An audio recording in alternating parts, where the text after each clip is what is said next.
She knelt on the cold floor, trembling hands picking up the shattered plate. The laughter echoed around her, cruel and unrelenting. "You should be grateful we even let you stay here," a voice sneered.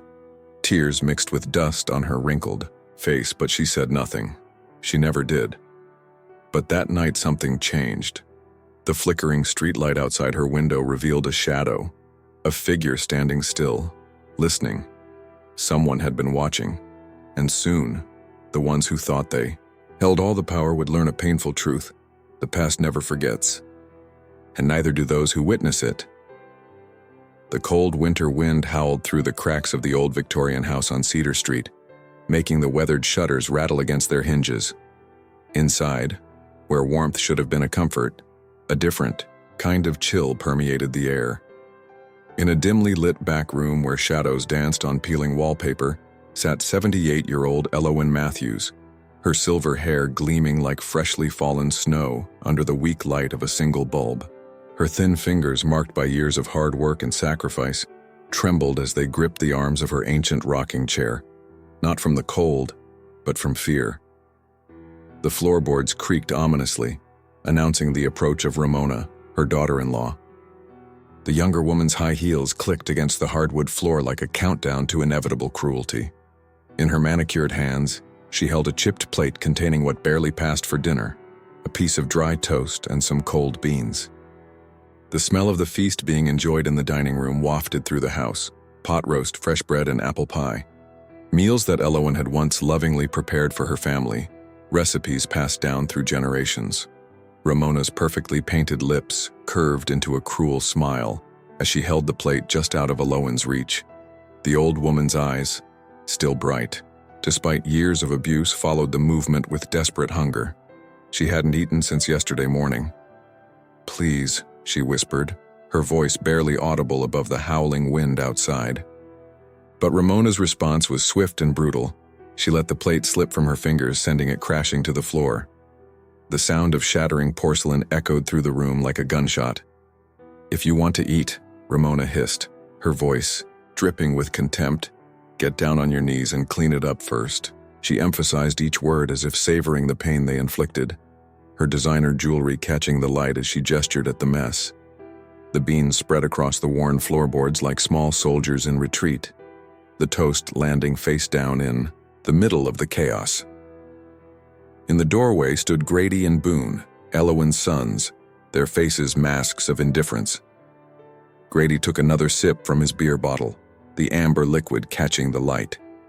These were the same boys she had nursed through countless fevers, the ones whose scraped knees she had bandaged, whose tears she had wiped away. Now they stood watching their mother's humiliation with cold eyes, their crossed arms and stern expressions showing no hint of the children they once were. Elowen's tears fell silently as she slowly, painfully lowered herself to her knees. Her joints protested with each movement, the arthritis that plagued her making even this simple act an exercise in agony. Her hands shook as she began picking up the broken pieces of porcelain, each sharp edge a reminder of how far she had fallen. In the eyes of her own children, a drop of blood appeared where a shard cut into her palm, but she didn't make a sound.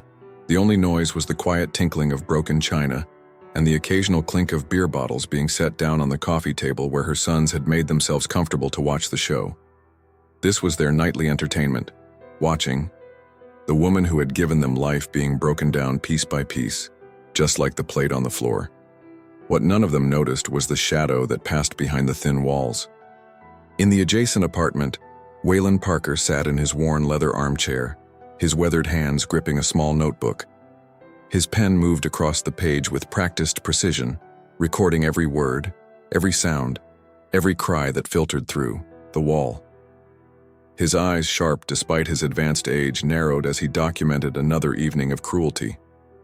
To anyone who knew him, Waylon was just another retiree, spending his days watching the world go by from behind his curtains. But behind his unremarkable exterior lay a mind like a steel trap, and a secret that would soon turn this family's world upside down. As he wrote, his free hand absently touched a ring on his finger, a simple gold band that held more significance than anyone could guess. Through the wall, he heard Elowen's muffled sob, as she finished cleaning up the mess. Her voice, though broken, carried a strange note of prophecy as she spoke. "One day you'll beg for my forgiveness." The words hung in the air like frost, causing an almost imperceptible shift in the atmosphere. Her children's laughter faltered for just a moment, a flash of something, perhaps fear, perhaps recognition, crossing their faces before they masked it with more cruel amusement. Thunder crackled outside, illuminating the room for a brief moment through the grimy windows. In that flash of lightning, Elowen's face showed not defeat, but something else entirely. A quiet determination that went unnoticed by her tormentors. And in his apartment, Waylon smiled for the first time. That evening, his pen pausing mid-sentence. He knew something they didn't, something that would change everything. The wind continued to howl, carrying with it the promise of a storm, both the one brewing in the sky and the one about to break over this house of cruelty. Elowen's prophecy would prove more true than any of them could imagine, and sooner than they thought possible. For in the darkness of that cold night, wheels were already in motion that would bring this family's carefully constructed world crashing down around them. Morning crept into the old house on Cedar Street like an unwelcome guest, its pale light filtering through dusty windows. Ramona Matthews, dressed in her silk robe and clutching her morning coffee, strode down the hallway with her usual air of superiority. The house was unusually quiet.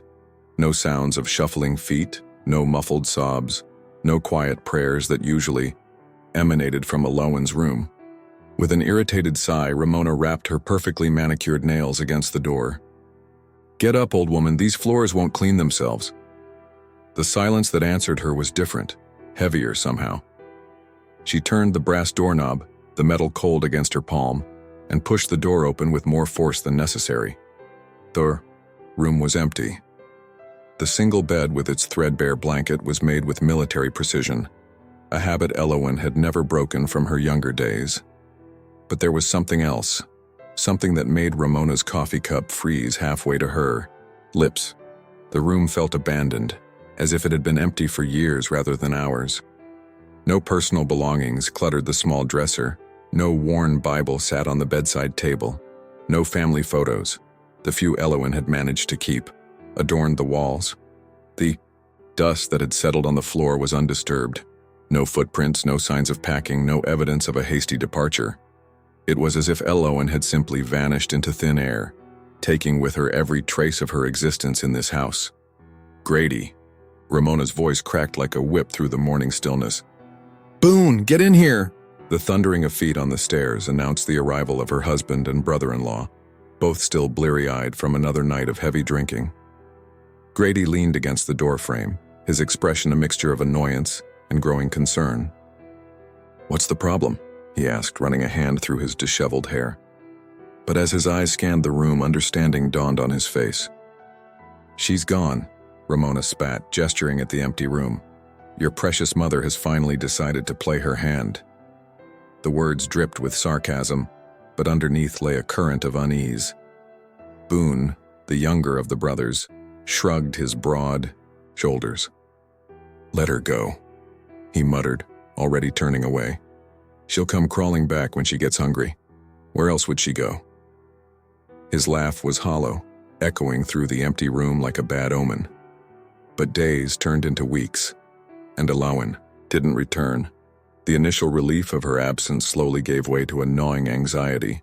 The house began to show signs of neglect, dust gathering in corners, dishes piling up in the sink, laundry remaining unwashed. Tasks that had always been silently handled by Elowen now loomed like accusations. The bills started arriving. Utilities, property taxes, insurance payments. Grady stared at them with growing horror, realizing for the first time how much his mother had been managing behind the scenes. "Did any of you know she was paying for all this?" he demanded, waving a handful of overdue notices. Ramona's face paled as she snatched the papers from his hand. Her eyes widened as she scanned the amounts. But how? She never had any money. We made sure of that." The last words came out as a whisper, heavy with the weight of their implications. They called hospitals first, then shelters, even the police. Each call was made with a careful mixture of fake concern and calculated questions. "We're so worried about our dear mother," Ramona would say, her voice dripping with manufactured sweetness. "She's not quite right in the head, you see. We just want to make sure she's safe." But no one had seen Aloan Matthews. No hospitals had admitted a silver-haired woman matching her description. No shelters had taken in someone of her age. It was as if she had stepped out of existence, leaving behind only questions and a growing sense of unease. As the days wore on, a strange tension began to fill the house. Objects seemed to move on their own, keys disappearing and reappearing in odd places, doors creaking open in the middle of the night, shadows moving just at the edge of vision. The family began to jump at unexpected sounds, to peer over their shoulders when alone. What they didn't notice was Waylon, still watching from his apartment next door. Each day he would sit in his chair, occasionally glancing at a photograph hidden in his desk drawer. In it, Aloan smiled brightly, looking years younger, standing in front of a place none of them would recognize. He would touch the ring on his finger, a small smile playing at the corners of his mouth. One evening, as the sun set behind the city skyline, Waylon sealed an envelope and placed it carefully in his coat pocket. The time had come. The family that had tormented Aloan for so long was about to learn a valuable lesson about karma, and he would be the teacher. In the Matthews household, Ramona, Grady, and Boone sat around their dinner table, picking at their takeout containers. None of them would admit it, but the food tasted like ash in their mouths. The empty chair at the end of the table seemed to mock them, a silent reminder of the woman they had driven away. Little did they know, their comfortable world was balanced, on the edge of a knife, and it was about to come crashing down around them. 6 months had passed since Aloan's disappearance. The Matthews family had settled into a new routine, one that didn't include stepping over a frail figure in the hallway or hearing muffled sobs in the night. The autumn leaves had turned golden and fallen, and winter's chill was once again creeping through the cracks of the old house on Cedar Street. It was a Tuesday morning when the doorbell rang, a sharp, authoritative sound that cut through the house like a knife. Ramona, who had been scrolling through her phone on the couch, looked up with annoyance. Through the frosted glass of the front door, she could make out the silhouette of a man in what appeared to be an expensive suit. When she opened the door, she found herself face to face with James Morrison, one of the city's most prestigious attorneys. His steel gray hair and wire-rimmed glasses gave him an air of authority that made Ramona's usual haughtiness waver. "Mrs. Matthews?" His voice was clipped, professional. "I need to speak with you and your family immediately." The way he emphasized the last word left no room for argument. Grady and Boone were summoned from their respective hideaways. Grady, from his home office where he'd been desperately trying to salvage his failing business, and Boone from the basement where he'd taken to spending his days since losing his job at the investment firm. They gathered in the living room, perching awkwardly on furniture that had begun to show signs of neglect in Aloan's absence. "My office. 1 hour," Morrison stated, handing each of them a business card embossed with gold lettering. "This is not a request." Without waiting for a response, he turned and left, his polished shoes clicking against the porch steps. The drive to Morrison's downtown office was tense. Each family member was lost in their own thoughts, their minds racing with possibilities. They assumed, with the casual cruelty that had become their trademark, that Aloan had died somewhere, alone and forgotten. They were already mentally dividing her meager possessions, calculating what little inheritance might come their way. Morrison's office was everything they expected. Leather chairs, mahogany desk, impressive city views. But there was something in his expression as they filed in that made their confidence waver. He didn't offer them seats. Instead, he pulled out a thick black folder and placed it on his desk with deliberate slowness. 3 months ago, he began, his voice echoing in the silent room. "I had the pleasure of meeting with your mother, Mrs. Aloan Matthews." The words hit the family like physical blows. She was very much alive, very much lucid, and very much determined to make some changes. Ramona's perfectly painted lips parted in shock. "That's impossible," she stammered. "She disappeared 6 months ago. She's probably She is very much alive, Mrs. Matthews. Morrison cut her off sharply. And she has been quite busy. He opened the folder, revealing a stack of legal documents. What I'm about to show you will change your lives significantly. The family leaned forward as Morrison began to read from a document bearing Elowen's signature, a signature dated just 3 months prior. With each word, the color drained from their faces. Every property, every account, every asset that had been in Elowen's name had been legally transferred to a new owner. And that owner wasn't any of them. Boone slammed his fist on the desk, his face contorted with rage. "This is fraud," he shouted. "She couldn't have done this, she was gone." Morrison merely adjusted his glasses and continued reading, unmoved by the outburst. "A reliable witness was present for the signing," he stated calmly. "Someone who had been watching, documenting, gathering evidence for months. Someone who made sure everything was legally binding and absolutely ironclad." The office door opened, slowly, and a familiar figure stepped into the room. The family turned and their hearts seemed to stop beating all at once. There stood Waylon, their quiet neighbor, looking at them with calm, knowing eyes. The ring on his finger caught the light as he closed the door behind him. The silence in the room was deafening. For the first time, the Matthews family really looked, at the man who had lived next door for years. The man they had barely noticed, barely acknowledged. The man who had heard every cry, recorded every cruel word, documented every act of abuse through those thin walls. Waylon didn't speak. He didn't need to. His presence said everything. In that moment, the family realized that their comfortable world was about to crumble, and the quiet neighbor they had overlooked would be the one to bring it all crashing down. Morrison cleared, his throat, drawing their attention back to the documents on his desk. "Shall we continue?"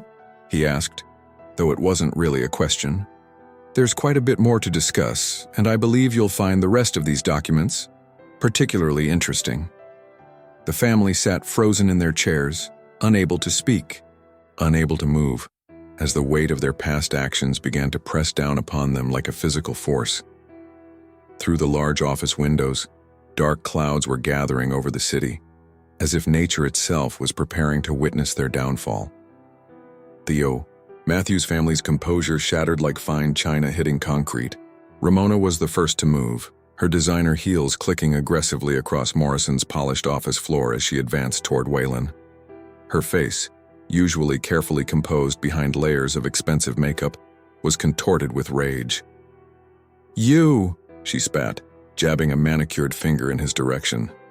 "What have you done? What right do you have to interfere in our family matters?" Grady and Boone flanked their sister-in-law, their faces dark with brewing violence.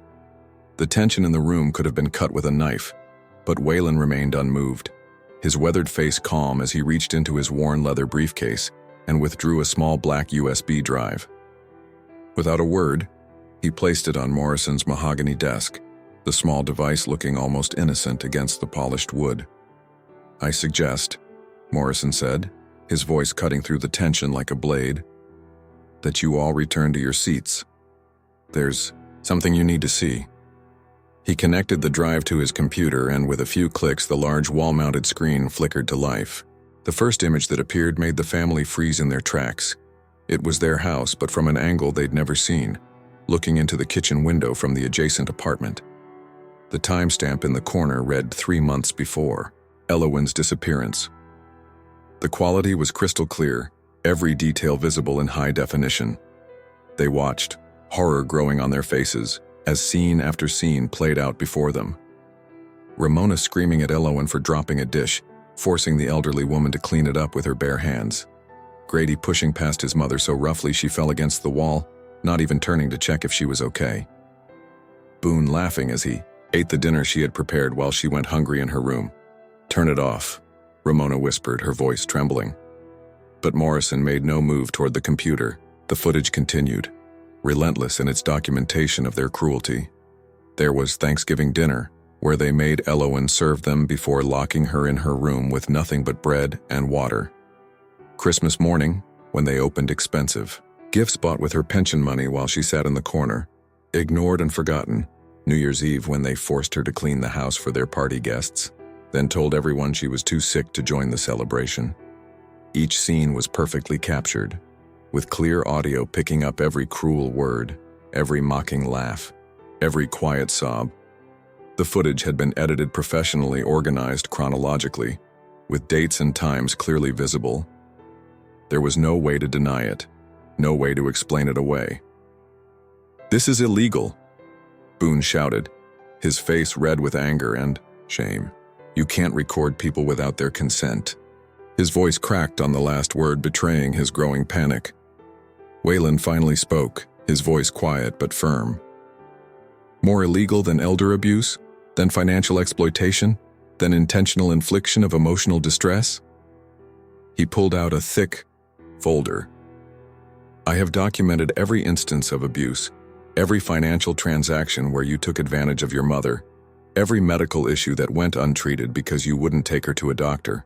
Morrison cleared his throat. Mr. Parker was well within his legal rights to document suspected abuse. In fact, he's been working with Adult Protective Services for months. Everything was done by the book. The family watched in horror as more footage played across the screen. There they were, in living color, showing their true faces to the world. Ramona's carefully cultivated image of the perfect daughter-in-law crumbled as they watched her verbally assault Elowen day after day. Grady's reputation as a successful businessman seemed hollow as they witnessed him stealing money from his mother's purse. Boone's facade of the charming younger son disappeared as they saw him mocking his mother's pleas for basic necessities. "I suggested," Waylon continued, his voice still calm, "that you might want to stop talking. Everything you say is being recorded, and yes, this time you've been informed." He gestured to a small device on Morrison's desk, its red light blinking. Steadily, the footage continued to play, a damning chronicle of their crimes. The timestamps showed months of systematic abuse, carefully documented and preserved. There were night vision recordings showing them refusing to let Elowen use the bathroom, infrared footage of them turning off her heat in the middle of winter, crystal clear audio of their taunts and threats. "This will ruin us," Grady whispered, his face ashen. His hands trembled as he loosened his tie, sweat beading on his forehead despite the office's cool air conditioning. "Perhaps you should have thought of that," Morrison replied coldly, "before you ruined your mother's life." He pressed a button on his desk phone. "Send them in, please." The office door opened, and two police detectives entered, their badges gleaming under the office lights. Behind them stood a representative from Adult Protective Services, clutching a thick file of her own. The Matthews family sat in stunned silence as their world continued to crumble around them. On the screen, their past actions played on in an endless parade of cruelty, while their future disappeared before their eyes. And through it all, Waylon stood quietly in the corner, his hand absently touching the ring on his finger, watching justice finally being served. The video spread across the internet like wildfire. It started with a single upload to a local community Facebook group. Exposed: the Matthews family's elder abuse scandal. Within hours, the footage had been shared thousands of times, jumping from platform to platform, each new post adding another layer of public outrage. Local news stations picked up the story first. Channel 7's evening broadcast led with the headline, "Prominent local family caught abusing elderly mother." The anchor's voice trembled with barely contained disgust as she narrated over selected clips from Waylon's recordings. The footage of Ramona forcing Elowen to eat from the floor played in homes across the city, causing viewers to turn away in horror. Grady Matthews sat in his darkened living room, watching his family's destruction play out on every major network. His phone hadn't stopped buzzing with calls and messages, business partners backing out of deals, clients terminating contracts, country club memberships being regretfully revoked. The business empire he'd built was crumbling faster than a house of cards in a hurricane. At the supermarket, Ramona pulled her designer sunglasses lower over her face, trying to remain anonymous as she quickly grabbed essential items. But there was no hiding from the whispers that followed her down every aisle. "That's her," she heard a woman mutter to her friend, "the one who starved her mother-in-law." As she reached for a loaf of bread, someone spat at her feet. The security guard, who used to greet her with deference, now watched her with undisguised contempt. Boone's fall was perhaps the most spectacular. His position at the investment firm, gone. His reputation in financial circles, destroyed. The same social media connections he'd cultivated so carefully now turned against him, sharing and resharing the worst moments from the videos. His LinkedIn profile became a battlefield of angry comments. How dare you manage other people's money when you stole from your own mother? Their phones buzzed constantly with hate mail and death threats. Their social media accounts were flooded with messages of disgust. Old friends disappeared one by one, their numbers blocked, their messages left unread. Even distant relatives publicly disowned them, posting long statements about how they never really knew the real Matthews family. The press camped outside their house, waiting to catch glimpses of the family that had become the face of elder abuse in America. Reporters shouted questions through their windows. Mrs. Matthews, how do you respond to allegations that you deliberately withheld medication from your mother-in-law? Mr. Matthews, what do you have to say about the video showing you stealing your mother's pension money? Their neighbors, who had for years ignored the sounds of abuse coming from the house, now couldn't look away.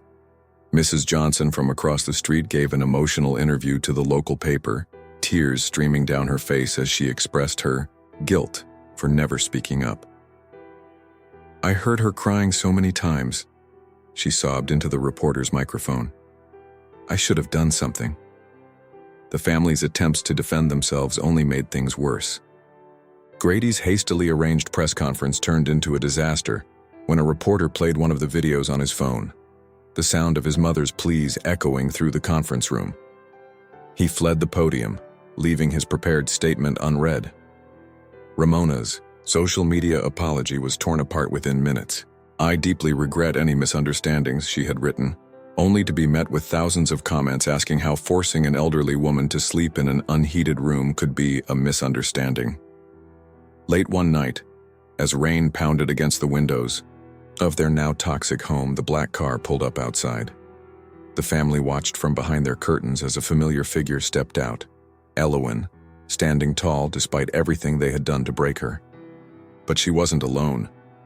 Waylon was there, holding an umbrella over her head, protecting her as he had been doing all along. The sight of their mother, not broken, but renewed, standing in the rain with the man who had brought their world crashing down, was the final blow.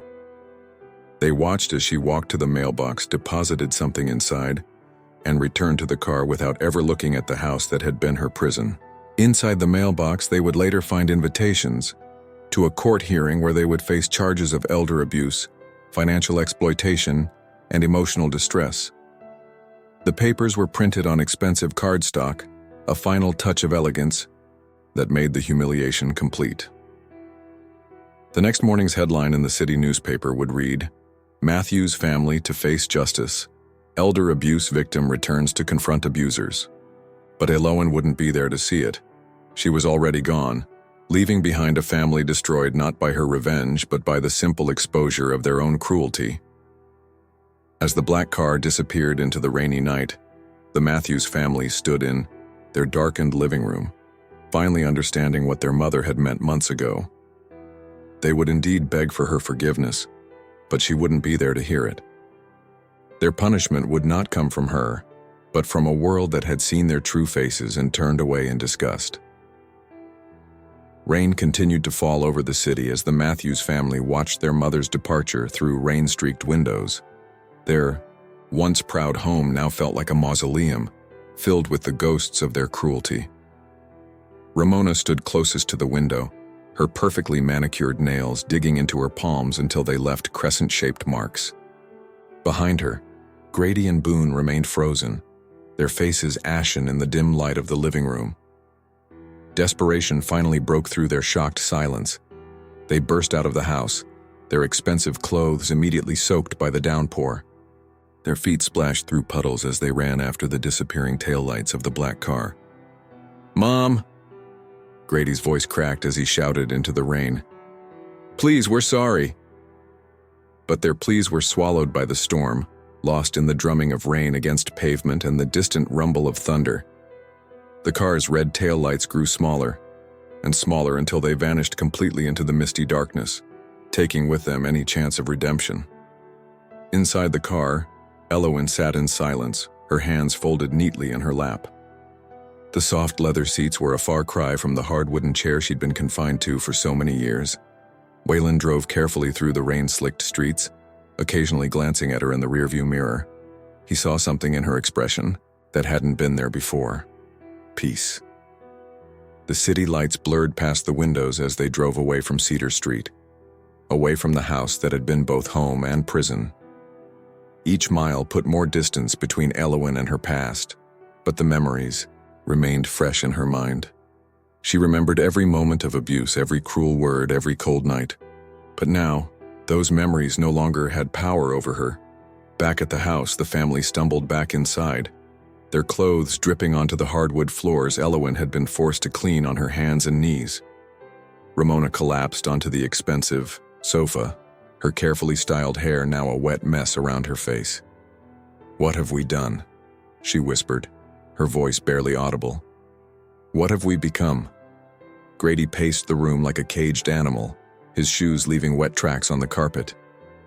"We can fix this," he muttered, more to himself than to the others. "We can hire lawyers, PR firms, we can spin this." But even as he spoke, his phone buzzed with another cancellation, another client cutting ties, another door closing. Boone stood by the window, watching the rain transform their manicured lawn into a muddy mess. The security of their privileged life was washing away just as surely as the perfectly trimmed grass was drowning in the downpour. He thought about all the times he'd watched his mother working in that yard, refusing to let her come inside for water even in the scorching summer heat. The car carried Elowen and Waylon through the city's empty streets, past the downtown buildings where Grady's business offices were now being emptied, past the country club where Ramona's membership card had already been shredded, past the investment firm where Boone's desk was being cleared out. Their empire was crumbling, and they weren't there to watch it fall. Finally, the car pulled up to a small but well-maintained apartment building in a quiet neighborhood. Waylon helped Elowen out of the car, still holding the umbrella over her head. The building's warm lights spilled out onto the wet sidewalk, creating a golden pathway to her new life. Inside, the apartment was modest but comfortable, nothing like the mansion on Cedar Street. But it had something the mansion never had: warmth. Real warmth, not just from the heating system, but from the feeling of safety and peace that permeated every corner. Waylon helped Elowen settle into a comfortable armchair by the window. From this vantage point, she could see the city lights twinkling through the rain, each one representing a life untouched by the cruelty she had endured. For the first time in years, she felt truly free. "Would you like some tea?" Waylon asked, already moving toward the kitchen. His voice was gentle, nothing like the harsh commands she'd grown used to. She nodded, and for the first time in what felt like forever, she smiled. It wasn't a big smile, but it reached her eyes, erasing years of pain from her face. Meanwhile, the Matthews family huddled in their rapidly emptying mansion, their phones continuing to buzz with messages of disgust and disappointment. Their carefully constructed world was collapsing around them, leaving them with nothing but the weight of their actions. They had lost everything: their reputation, their status, their wealth. But more importantly, they had lost the one thing they never appreciated: a mother's love. As they sat in their darkened house, surrounded by the expensive things they'd bought with her money, they finally understood the true cost of their cruelty. In her new home, Elowen sipped her tea and watched the rainfall. She didn't feel pleasure in their downfall, didn't celebrate their destruction. Instead, she felt something far more powerful: peace. The kind of peace that comes from knowing that justice has been served, not through revenge, but through truth. And as the storm continued to rage outside, Elowen's smile remained, small but genuine, a testament to the strength that her children had never recognized, the dignity they had tried to strip away, and the spirit they had failed to break. In the end, she hadn't needed to destroy them. Their own actions exposed to the light of day had done that for her. Days turned into weeks as the Matthews family's downfall continued its relentless progression. The once pristine mansion on UI Cedar Street had become a monument to their disgrace. The carefully manicured lawn grew wild and unkempt.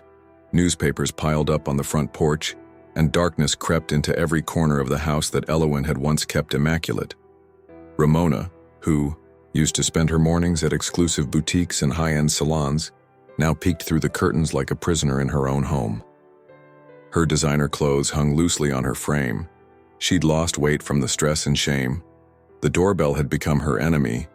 Each ring brought another process server, another reporter, another person wanting to document their fall from grace. In his home office, Grady sat surrounded by the wreckage of his business empire. Stacks of unopened mail threatened to overwhelm his desk. Cancellations, legal notices, bills they could no longer afford to pay. His computer screen flickered with endless emails from former business partners distancing themselves from the scandal. The phone had stopped ringing weeks ago. Nobody wanted to associate with the man who had abused his elderly mother. Boone had taken to spending his days in the basement, surrounded by empty bottles that clinked together when he moved. The sound reminded him of the beer bottles he used to carelessly discard while watching his mother clean the floors. Now, in the dim light filtering through the small basement windows, he could see his reflection in each empty bottle. A broken man, destroyed by his own cruelty. The house itself seemed to be turning against them. Pipes that Elowen had somehow kept running now leaked constantly. The heating system she had nursed through countless winters sputtered and died. Even the old grandfather clock in the hallway, which she had wound faithfully every Sunday, stood silent and accusing. One morning, Ramona found herself staring at the kitchen floor, the same spot where she had once forced Elowen to eat from the ground. The memory hit her with physical force, making her stumble backward until she hit the counter. The pristine marble surface where she used to serve elaborate dinner parties was now cluttered with takeout containers and unwashed dishes. "Do you remember," she whispered to no one in particular, "how she used to make those Sunday dinners?" The question hung in the air, heavy with regret. They had taken those meals for granted, complaining about the simplicity of the food while Elowen ate scraps in her room. Now they survived on delivered pizza and microwaved leftovers. Upstairs, in what had been Elowen's room, Grady stood in the doorway, unable to cross the threshold. The small space seemed to hold all their sins, concentrated into a few square feet. The thin mattress she had slept on still bore the impression of her body. The window through which she had watched the world pass by remained unwashed, streaked with the tears of countless rainy nights. A neighbor's child rode past on his bicycle, and the sound made Grady flinch. He remembered how Elowen used to wave at the neighborhood children, sometimes sneaking them cookies when she thought no one was watching. Now, parents hurried their children past the house, pointing it out as a cautionary tale. That's where the bad people live. In the living room, the expensive television they had bought with Elowen's pension money displayed an endless parade of their shame. Local news had given way to national coverage. Their story had become a symbol of elder abuse in America, their faces plastered across primetime specials and morning shows.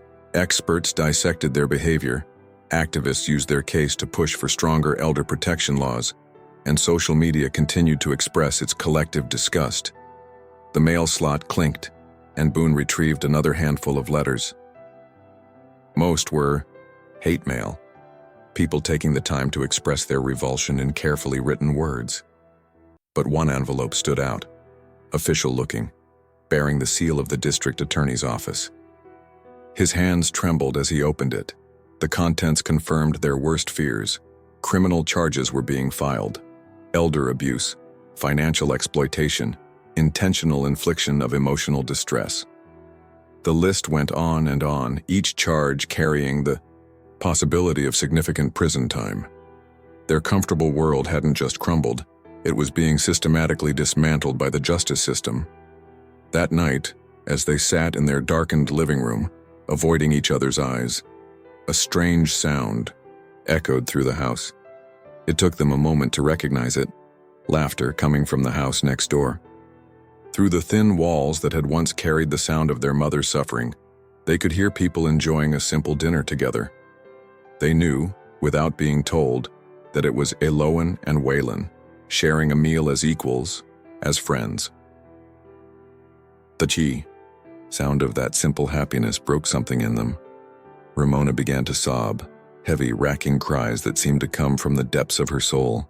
Grady's shoulders slumped in defeat, and Boone pressed his hands against his ears, trying to block out the sound of joy he had denied his mother for so long.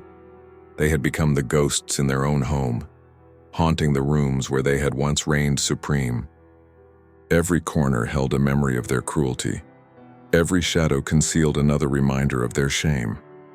And as the night deepened around them, they understood that this was their true punishment, not the legal charges, not the public shame, but the endless replaying of their sins in the very house where they had committed them. In the soft morning light filtering through lace curtains, Elowen sat at her new kitchen table, hands wrapped around a steaming cup of tea. The ceramic mug was nothing special, a simple blue piece from the dollar store, but she held it like a precious treasure. After years of drinking from chipped cups and eating from cracked plates, even this humble vessel felt like luxury. Her eyes drifted to the window, where autumn leaves danced on the morning breeze. Across the small apartment, Waylon sat in his usual spot, his weathered hands folded over a manila envelope. The silence between them was comfortable, nothing like the tense quiet she had endured in her old home. "Are you certain about this?" Waylon finally asked, his voice gentle but serious. "Once we set this in motion, there's no turning back." He tapped the envelope thoughtfully, the sound echoing in the peaceful room. Elowen's response was to reach for the television remote. The morning news filled the screen, showing familiar faces, her children, arriving at the courthouse for another preliminary hearing. The camera caught Grady trying to shield his face, Boone stumbling on the steps, Ramona's designer sunglasses failing to hide her tear-stained cheeks. "I never wanted revenge," Elowen spoke softly, her voice steady despite the emotion in her eyes. "But they need to understand, truly understand." She placed her mug down with deliberate care, the same way she used to set down plates in her old house, afraid of making any noise that might attract attention. Waylon nodded, opening the envelope to reveal a stack of documents. Property deeds, bank statements, power of attorney forms, all the paperwork needed for their final move. What had started as simple documentation of abuse had evolved into something more complex, more complete in its justice. The plan was elegant in its simplicity. The house on Cedar Street, which Elowen technically still owned, would be donated to a non-profit organization dedicated to helping elderly abuse victims. The organization would transform the mansion into a shelter and counseling center. The very rooms where she had suffered would become spaces of healing for others. But there was more. Waylon pulled out another document, a letter addressed to the district attorney. In it, Elowen offered to testify about every instance of abuse, every financial exploitation, every moment of cruelty. Her words, combined with Waylon's extensive documentation, would ensure that her children faced the full consequences of their actions. "They're already suffering," Elowen mused, watching the news footage of her once proud family skulking into the courthouse. "But they're suffering from shame and exposure. They need to understand the helplessness, the complete loss of control." Her fingers traced the rim of her mug, remembering countless meals denied, countless nights spent hungry. Waylon's phone buzzed, a message from their lawyer. Everything was in place. The documents would be filed that afternoon, the press release would go out in the morning, and by this time tomorrow, the Matthews family would learn that their last refuge, the house itself, was being taken from them. "What about their things?" Waylon asked, though he already knew the answer. Elowen's smile held no malice as she replied, "They can take what they can carry, just like they allowed me when they confined me to that back room." The morning sun climbed higher, casting long shadows across the apartment floor. In the distance, church bells rang, the same ones Elowen used to hear from her window, counting the hours of her confinement. Now they seemed to be heralding a new chapter, a final act of justice. Wayland gathered the documents, placing them carefully back in the envelope. His movements were measured, respectful, the same care he had shown when he first began documenting the abuse, when he first reached out to authorities, when he first offered Elowen a way out. "They'll try to contact you," he warned, though they both knew it was unnecessary. Already their phones contained dozens of missed calls, desperate voicemails, pleading text messages. Each one had gone unanswered. Each plea had fallen on deaf ears, just as Elowen's own pleas had been ignored for so long. Rising from her chair, Elowen moved to the window. From here she could see the park where children played, elderly couples walked hand in hand, and life continued its normal rhythm. She was part of that normal world now, no longer a prisoner in her own home. "It's time," she said simply, turning back to Wayland. He nodded, standing and gathering his coat. They had a meeting with the nonprofit organization's directors, then an appointment with the district attorney, and finally, a session with the real estate lawyers who would transfer the property. As they left the apartment, Elowen paused in the doorway. The morning light caught her face, highlighting not the years of suffering but the strength that had allowed her to survive, to escape, and now, to ensure that justice was served not through cruelty, but through transformation. The door closed, behind them with a soft click, nothing like the loud locks that used to trap her in her room. Today she walked out freely, head held high, ready to turn the place of her imprisonment into a sanctuary for others. And somewhere across town, in the mansion on Cedar Street, her children were about to learn that their last grip on their privileged life was about to slip away. The morning dawned cold and gray over Cedar Street as news vans lined the once quiet neighborhood.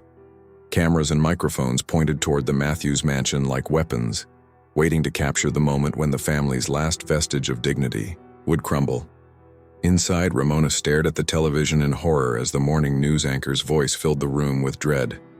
Breaking news this morning: the Matthews mansion, site of the shocking elder abuse case that has captured national attention, will be transformed into a shelter for elderly abuse victims. Sources confirm that Elowen Matthews, the survivor of years of documented abuse at the hands of her children, has donated the property to the Dignity for Elders Foundation.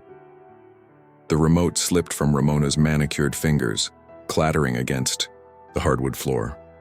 The sound brought Grady running from his study, where he'd been attempting to salvage what remained of his business contacts. Boone emerged from the basement, his eyes bloodshot from another sleepless night. "We have to leave?" Boone's voice cracked, the reality of their situation finally breaking through his alcohol-induced haze. "But where will we go?" The question hung in the air like poison gas, suffocating them with its implications. Outside, the media circus grew as local reporters fought for the best camera angles. The story was too perfect, too poetic in its justice to ignore. From prison to purpose, abuse survivor transforms home of horror into haven of hope. The headlines practically wrote themselves. The family watched in stunned silence as their mother appeared on screen, standing beside Wayland and the directors of the foundation. Elowen looked transformed, her silver hair styled elegantly, her posture straight and dignified, her eyes clear and purposeful. She spoke directly into the cameras, her voice steady and strong. "This house holds memories of darkness, but it will now become a place of light. Every room where I suffered will be transformed into a space of healing. The kitchen where I was starved will serve meals to those in need. The back room where I was imprisoned will become a counseling center. This is not about revenge. It's about redemption." Ramona collapsed onto the imported Italian leather sofa, her carefully constructed facade finally cracking. Mascara-stained tears rolled down her cheeks as she watched the woman she had tormented stand tall and proud, turning their weapons of cruelty into tools of healing. The doorbell rang, a sharp, authoritative sound that made them all jump. Through the frosted glass, they could see figures in official-looking uniforms. The eviction notice was being served, not with the quiet dignity they might have hoped for, but under the glaring lights of news cameras. Grady opened the door with trembling hands. The officers were professional but firm. "You have 2 hours to collect essential personal items. Anything left behind will be considered donated to the foundation. Their voices carried across the front lawn, where reporters pressed closer, hungry for every detail of the family's humiliation. The next 2 hours passed in a blur of panic and desperation. Ramona ran from room to room, grabbing jewelry and designer clothes, stuffing them into expensive suitcases that suddenly seemed worthless.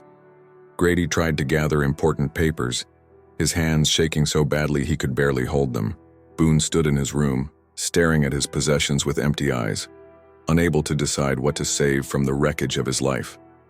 As they worked, the news helicopters circled overhead, their cameras capturing every moment of their exodus. Social taste. Media exploded with updates, each new detail spreading like wildfire across the internet. Justice for Elowen trended nationwide as millions watched the family's fall in real time. The most brutal moment came when they reached the back room, Elowen's former prison. The room stood exactly as she had left it, the thin mattress still bearing the impression of her body, the small window still covered with the heavy curtains they had used to block out her view of the world. Now, under the harsh light of camera, flashes from outside, every detail of their cruelty was exposed. As the 2-hour deadline approached, the family gathered in the foyer one last time. The grand entrance hall, with its sweeping staircase and crystal chandelier, had once been their pride and joy. Now it felt like the setting of a Gothic nightmare, each shadow holding memories of their crimes. The officers returned, escorting them to their cars through a gauntlet of reporters shouting questions. How does it feel to lose your home? What do you have to say to your mother? Are you prepared for the criminal charges you're facing? From the safety of their vehicles, they watched as workers began removing the large brass nameplate from the front gate, Matthew's residence, already preparing to replace it with the foundation's sign. Their family name, once associated with wealth and success, would now forever be linked to this moment of justice and transformation. As they drove away, followed by a parade of news vans, the magnitude of their loss finally hit them. They had lost not just their home, but their last connection to the mother they had betrayed. The mansion that had been their fortress of cruelty would become a beacon of hope for others, a living monument to their shame and their mother's triumph. In the dimly lit motel room on the outskirts of town, where the neon sign flickered intermittently through cheap curtains, Boone Matthews sat on the edge of a sagging bed. His once expensive suit was wrinkled, his carefully styled hair disheveled. The room smelled of stale cigarettes and lost dreams, a far cry from the luxury he'd known his entire life. His trembling fingers hovered over his phone's screen, where his mother's number, the one he'd ignored countless times when she'd called for help, seemed to mock him.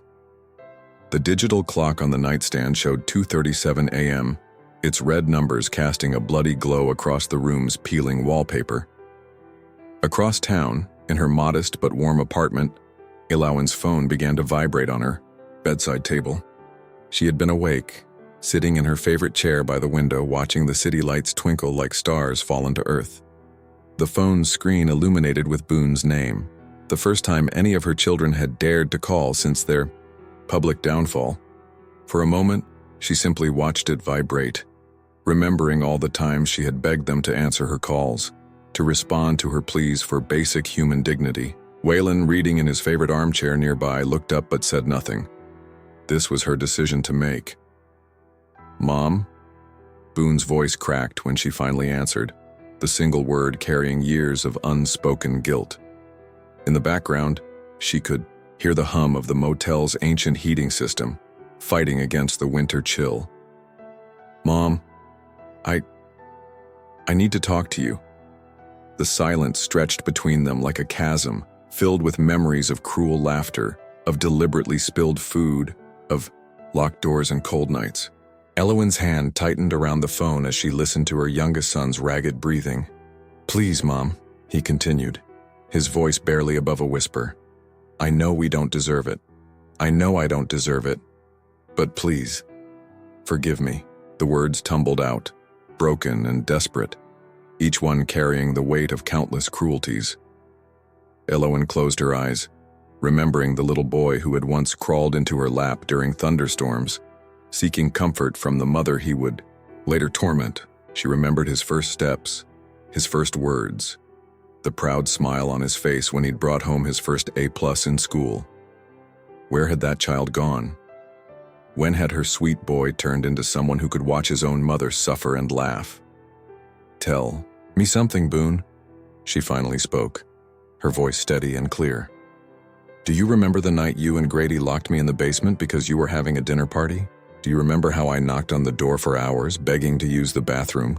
She heard his sharp intake of breath, could almost see him flinching at the memory.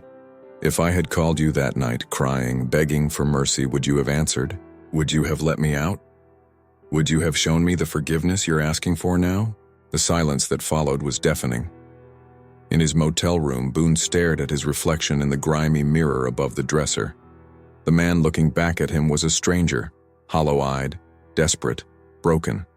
He saw in that reflection every moment of cruelty. Every time he'd turned away from his mother's suffering, every laugh he'd shared with Grady and Ramona at her expense. "No," he finally whispered, the truth burning his throat like acid. "I wouldn't have." Clowen nodded, though he couldn't see her. "That's the difference between us, Boone. You're asking for forgiveness because you've lost everything. Your home, your job, your reputation. You're asking because you're suffering. But when I begged for mercy, when I had nothing left to lose, you still showed none." Tears streamed down Boone's face as he listened to his mother's words, each one striking him like a physical blow. Outside his motel room, a car door slammed, and someone laughed. The sound reminding him of his own cruel laughter at his mother's pain. "The room you're sitting in now," Elowen continued, her voice gaining strength. "The fear you're feeling, the uncertainty about your future, that's what I lived with every day, every single day, Boone. And you watched it happen. You participated in it. You enjoyed it." The truth of her words hit him like a tidal wave, washing away the last remnants of his denial. In his mind's eye, he saw every moment of cruelty with new clarity, not as the jokes they'd pretended they were, but as the abuse they truly had been. "I don't hate you, Boone," Elowen said softly, and somehow these words hurt more than anger would have. "I pity you, because you'll have to live with what you did for the rest of your life. And now you know exactly how it feels to be helpless, to be alone, to have nowhere to turn." The line went silent for a long moment, filled only with the sound of Boone's quiet sobs. Finally, Elowen spoke one last time. "Goodbye, son. Don't call again." The click of the call ending echoed in Boone's ear like a gunshot. He sat in the darkness of his motel room, the phone slipping from his nerveless fingers to thud softly on the carpet. Outside, the neon sign continued its relentless flickering, casting alternating light and shadow across his face like a twisted metronome counting out the seconds of his regret. In her apartment, Elowen placed her phone back on the table with steady hands. Waylon looked up from his book, concern etched on his weathered face. But Elowen simply smiled, a small, sad smile that held no malice, no triumph, only the peace of someone who had finally spoken their truth. The rain fell in sheets over Cedar Street as moving trucks lined up in front of the Matthews mansion. The once proud home stood silent in the gray morning light, its windows like dark eyes watching the proceedings below.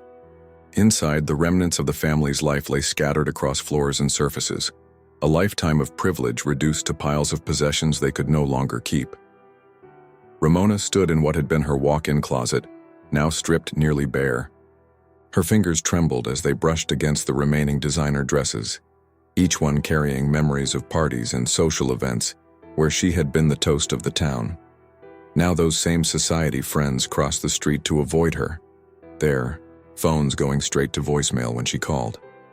In his study, Grady methodically packed boxes with what remained of his business papers. Most were worthless now. Contracts canceled, partnerships dissolved, deals evaporated like morning mist. Each document he touched reminded him of another meeting where he'd casually mentioned his mother was too ill to attend family functions, while in reality, she was locked away in that back room, hungry and alone.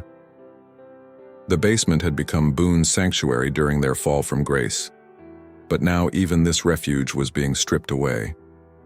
Empty bottles clinked as workers moved around him, cataloging and boxing everything of value. His phone lay silent. No more calls from friends, no more messages from colleagues, no more dating app notifications. His social life, like everything else, had crumbled to dust. Outside, news vans continued to arrive, their satellite dishes reaching toward the gray sky like mechanical flowers searching for light. Reporters huddled under umbrellas, their cameras protected by plastic sheets as they documented the family's final humiliation. The headline, "Matthews Family Eviction Day," scrolled across the bottom of every local news channel. A large moving truck backed up to the front door, its beeping echoing through the empty rooms like a countdown. The workers, wearing uniforms with the Dignity for Elders Foundation logo, moved efficiently through the house, their faces professional but their eyes holding no sympathy for the family they were displacing. In what had been a Lowen's room, a team of workers carefully documented every detail of her confined space. Each crack in the wall, each water stain on the ceiling, each scratch on the floor would be preserved as testimony to her suffering. The foundation planned to maintain this room as a memorial, a stark reminder of the reality of elder abuse. The sound of breaking glass shattered the methodical atmosphere. In the kitchen, Ramona had dropped a crystal wine glass, the last from a set she'd once prized. The sound seemed to break something inside her as well. She sank to her knees among the glittering shards, her expensive pants soaking up the puddle of rainwater that had tracked in from outside. "Ma'am," one of the workers said, not unkindly, "you need to be out within the hour." The woman's voice was professional but held a note of something else. Perhaps pity, perhaps justice served. She held out a hand to help Ramona up, but the former socialite ignored it, struggling to her feet alone. Thunder rolled overhead as the family gathered in the foyer one last time. The grand staircase down which Ramona had once descended like royalty for their lavish parties now seemed to mock them. Family photos had been stripped from the walls, leaving lighter squares on the expensive wallpaper, ghostly reminders of happier times. Through the front windows, they could see a black car pulling up to the curb. Lowen stepped out, protected from the rain by Waylon's steady hand holding an umbrella. She had come to oversee the final transition of her former prison into a sanctuary for others. Her silver hair caught the weak morning light, and her posture spoke of a dignity her children had tried but failed to strip away. The family watched through the window as their mother spoke with the foundation's directors, pointing out various features of the property. She never once looked toward the house, never acknowledged the 3 pairs of eyes watching her from behind the glass.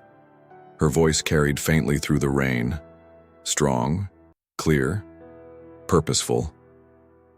A foundation worker approached them with final paperwork to sign. Each signature felt like another nail in the coffin of their former lives. The pen seemed to weigh 1,000 pounds as they took turns, signing away their last connection to the life they had known. The rain continued to fall as they carried their meager allowed possessions to their cars. Reporters called out questions, cameras flashed, but the family moved as if underwater, barely registering the circus around them. Their vehicles, once symbols of their wealth and status, now served as getaway cars from their own shame. They prepared to drive away. Lowen's voice cut through the sound of rain and thunder. She wasn't speaking to them, but her words carried clearly. The darkness in this house will be replaced by light. Where there was cruelty, there will be kindness.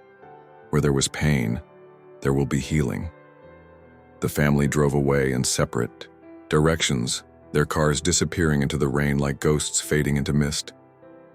Behind them, the mansion stood tall against the gray sky, its transformation already beginning. Workers were removing the family name from the front gate, preparing to replace it with a new sign: Haven of Hope. Dignity for Elders Foundation. In their rearview mirrors, they could see their mother standing in the rain, her head held high, her hand steady in Waylon's grasp. She had turned their weapons against them, transformed their fortress of cruelty into a beacon of hope, and done it all without ever raising her voice in anger. Months had passed since the dramatic eviction from the Cedar Street mansion. Spring had arrived in the city, bringing with it new life and renewal. In Madison Park, where elderly couples strolled hand in hand and children played under budding trees, Elowen Matthews sat on a weathered wooden bench, watching the world go by with peaceful eyes. The morning sun caught the silver in her hair, making it shimmer like starlight. Her hands, once trembling from fear and exhaustion, now rested calmly in her lap. She wore a simple blue dress, nothing like the threadbare clothes her children had forced her to wear, but also far from ostentatious. It was a dress chosen for comfort, for dignity, for herself. Beside her, Waylon appeared with 2 paper cups of coffee from the small cart near the playground. Steam rose from the cups into the crisp morning air as he handed one to Elowen. This simple act, being served rather than serving, being cared for rather than being abused, still brought a soft smile to her face. "The foundation called this morning," Waylon said, settling beside her on the bench. "The first residents move in next week." He didn't need to specify which foundation or which building. They both knew he meant the former Matthews mansion, now transformed into a haven for elderly abuse survivors. Elowen nodded, watching a grandmother push her grandchild on the swings nearby. The child's laughter carried across the park, pure and innocent. "How many?" she asked, her voice steady and clear, no longer the whisper she had been forced to adopt in her own home. "6 to start," Waylon replied. "All of them leaving situations, similar to yours." He paused, then pulled an envelope from his coat pocket. "The lawyer sent this. Everything's been finalized. The criminal cases, the property transfers, everything." Elowen took the envelope but didn't open it. Instead, she placed it on the bench beside her, letting the spring breeze ruffle its edges. She had no need to read about her children's fates. Their punishments were already being lived out in motel rooms and cheap apartments across the city. In the distance, she could see the spire of the church where she had once dreamed of attending her children's weddings. Those dreams, like so many others, had died during her years of captivity. But new dreams had taken their place. Dreams of helping others, of turning her pain into purpose. "Do you ever think about them?" Waylon asked gently, watching her face for signs of distress. But Elowen's expression remained serene as she considered the question. "I think about who they were," she replied after a moment. "The children who used to bring me dandelions from the yard, the young adults who had so much promise." She sipped her coffee, letting the warmth spread through her chest. "But those children are gone, and the adults they became, they're strangers to me now." A school bus passed by the park, its yellow bulk bright against the spring greenery. Elowen remembered packing school lunches, kissing scraped knees, reading bedtime stories. She remembered, too, the gradual transformation of love into cruelty, of care into contempt. "The foundation wants to name a wing after you," Waylon mentioned, his voice careful. "They say your story has inspired donations from across the country. More shelters are being planned in other cities." Elowen shook her head slowly. "No names. Let it simply be a place of healing. Those who need it will find it." She watched as a butterfly landed on a nearby flower, its wings catching the morning light. Sometimes the greatest power comes from quietly doing what's right. They sat in comfortable silence, watching the park come to life around them. A jogger passed by, nodding respectfully. He had recognized Elowen from the news coverage, but like most people now, he gave her the space and dignity she deserved. "There's something else," Waylon said finally, reaching for her hand. The simple, gold band on his finger caught the sunlight. "The foundation board, they want you to speak at the opening ceremony, to share your story." Elowen turned to look at him, really look at him. This man who had been her silent guardian, her pathway to freedom, and now her companion in peace. "What do you think I should say?" Waylon smiled gently. "I think you should tell them what you told me that first night, when I asked why you didn't want revenge. Tell them about transformation, about turning darkness into light." A child's ball rolled near their feet, followed by a small girl who stopped short when she saw them. Elowen picked up the ball and held it out with a warm smile. The child took it, grinning shyly before running back to her friends. "Perhaps," Elowen said softly, watching the children play. I'll tell them that the greatest victory isn't in making others suffer as we have suffered. It's in ensuring that fewer people suffer at all. She stood slowly, smoothing her dress with dignified hands. The morning sun cast her shadow long across the park grass, no longer the shadow of a victim, but of a survivor, a transformer, a bright beacon of hope. Shall we go home? Waylon asked, offering his arm. Elowen took it, leaving the unopened envelope on the bench. Someone would find it, read it, perhaps even report on its contents, but she had no need for it anymore. As they walked away, their figures silhouetted against the spring morning, Elowen's voice carried on the breeze, strong and sure. Yes, let's go home. There's work to be done. Behind them, the park continued its morning rhythm, the world turning, as it always had. But for those who knew where to look, there was something new in the air. The quiet triumph of dignity restored, of justice served not through revenge, but through transformation, of darkness turned to light.